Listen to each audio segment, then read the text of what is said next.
Hello everybody and welcome back to another video. Today we are going to be going over the pairing process for an 8-man team event.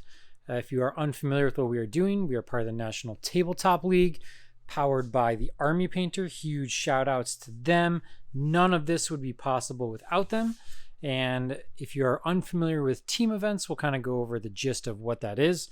We are getting ready for our first event here in the United States next weekend, March 1st through 3rd. It is 20 teams, so 28-man teams is where it is at right now, and tickets are kind of closed off. You'll be able to watch it all on the Tactical Tortoises YouTube channel. They will be live streaming all of it. So huge shout outs to them, the Army Painter, and ATC for making all this happen. The event is ATC. It is held by Shane and all the crew over at ATC. So if you've ever been to one of the renowned 5-man events that has been happening for 13 years, they are now expanding alongside us with the 8-man league. So that is that. Now, the start of a match in teams means we have to do pairings. And in order to do pairings, that means that you are going to attack and defend with certain factions, and you will end up with matches along the way. So as we look at this mat, is a 28-inch by 60-inch mat. It fits perfectly on a folding table. And the reason that we went with this size is one thing that we've noticed when doing pairings is if you don't have a layout or anything like this, makes pairings a little confusing and hard to understand. And it's also really nice because you're gonna have 8 players that they can kind of be around this table on your side without being super cramped or crowded for those of the people who want to be involved in the pairing process. For us, for example, when we go to team events, we generally have 3 people, 4 people sometimes that really care about pairings. So even fitting that amount of people around a table could be super cramped. So we wanted to give everybody a lot of room. Now, when we look at this mat and how it's laid out, you've got a spot for your defender here on both sides. You've got 2 spots for your attackers on both sides. Then as the pairings happen, they will fill out here, and they will pick a map that they will be playing on. With the National Tabletop League, there are 8 table layouts, so every single one will be used inside a single round. That means one pairing happens on every single map.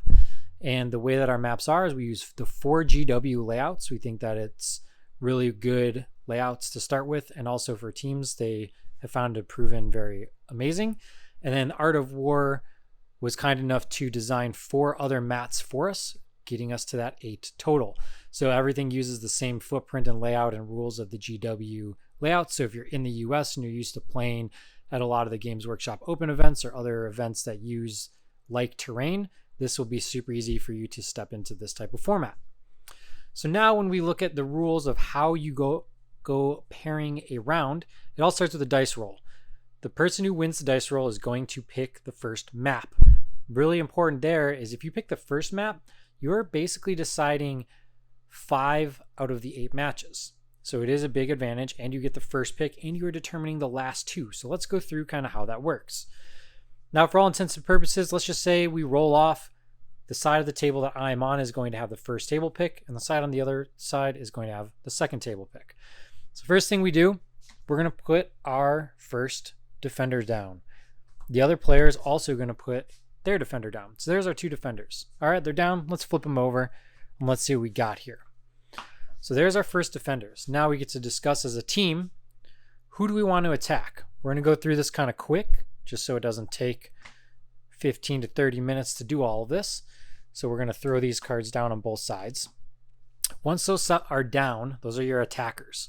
Now, both sides will flip over their attackers to see what they get to pick from. The defender gets to pick out of those 2 who they are going to play against. So generally what you'll do is you'll pick up these on your side.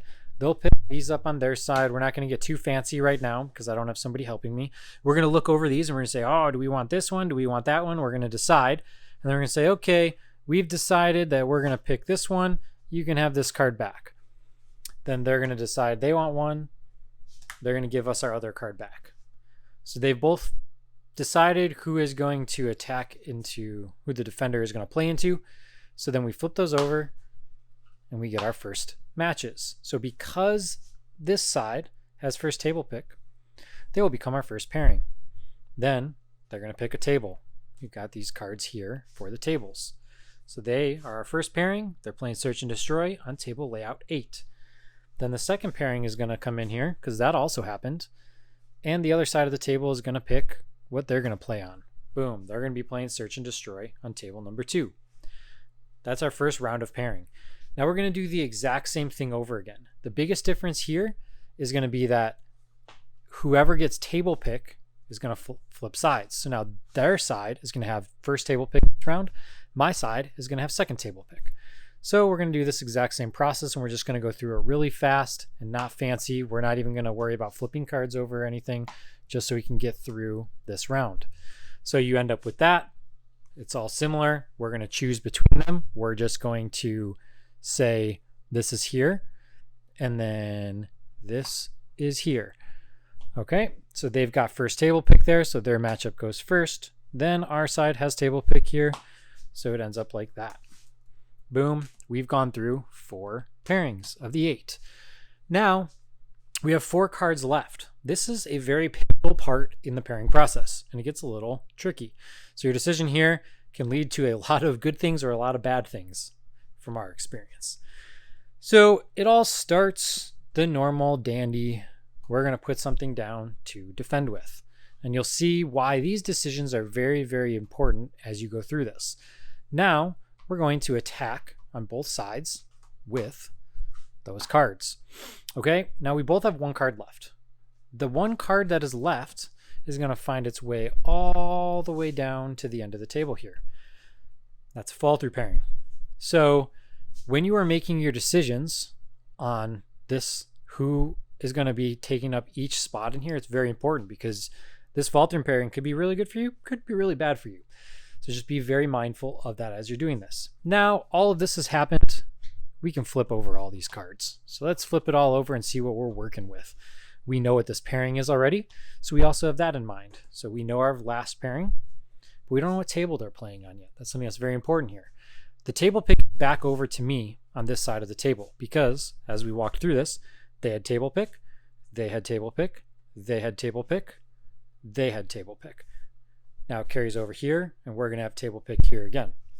So I'm not going to do that whole process of hiding things. We're just going to say, okay, we're going to end up here, and we're going to be playing against this team, this player rather.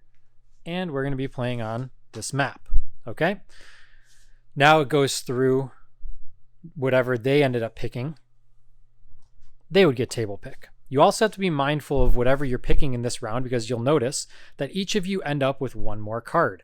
So this 7th pairing is automatically going to happen based on what isn't picked here. So you have to be very mindful in these last 4 pairings, who you're defending with, who you're attacking with, who your fall through is, and then who you're picking, because there's so many outcomes that can happen in this last one, and it can either go really good or really bad for you. So they've picked their map. Then this match happens here. Now it comes back on my side of the table.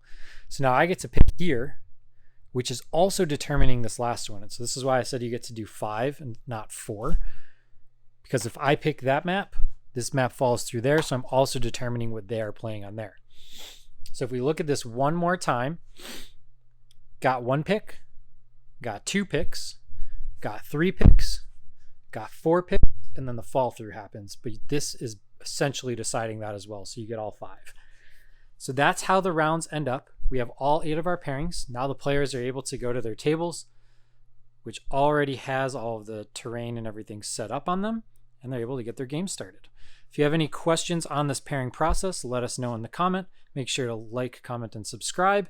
If you want to watch the first event that is happening in the United States, you can tune into Tactical Tortoise's YouTube channel. We'll put the link in the description. And if you want to look at any of our other events and attend one of these, nationaltabletopleague.com. And again, a huge shout out to our title sponsor, the Army Painter. This would not be possible without them.